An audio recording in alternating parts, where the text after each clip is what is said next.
Economics के अंदर complementary goods क्या होती हैं, किसे कहते हैं पूरक वस्तुएं। पूरक वस्तुओं का मतलब ये होता है कि जहां पर जब भी हम कोई एक चीज खरीदते हैं तो दूसरी चीज का प्रयोग भी उसके साथ करते हैं, उसके बिना उस चीज की कोई वैल्यू नहीं होती। तो वही एक तरह से पूरक वस्तुएं होती हैं। जैसे कार और पेट्रोल। अगर हमारे पास पेट्रोल ही ना हो तो कार की क्या कोई वैल्यू रह जाएगी? बिल्कुल भी नहीं, क्योंकि पेट्रोल से ही हमारी कार चलने वाली है।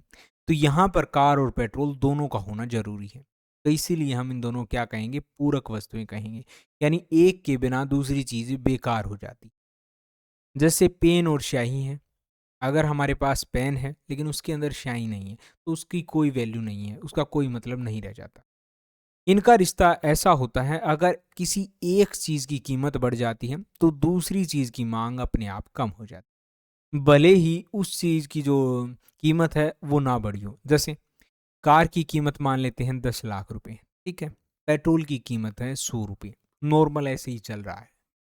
अब सोचिए मार्केट के अंदर अगर पेट्रोल 200 रुपये का हो जाए पर लीटर। वैसे तो तुरंत होता नहीं है ऐसा, लेकिन सोच लीजिए हो जाए, ठीक है। तो क्या देश के अंदर जो कारें बिक रही हैं वो उतनी ही बिकेंगी? नहीं। बहुत सारे जो नॉर्मल लोग होंगे जो पेट्रोल जो है बिल्कुल एक तरह से संभल कर खर्च करना चाहते हैं, तो वो क्या करेंगे? वो गाड़ी लेना पसंद नहीं करेंगे। तो यहाँ पर एक तरह से क्या हो रहा है?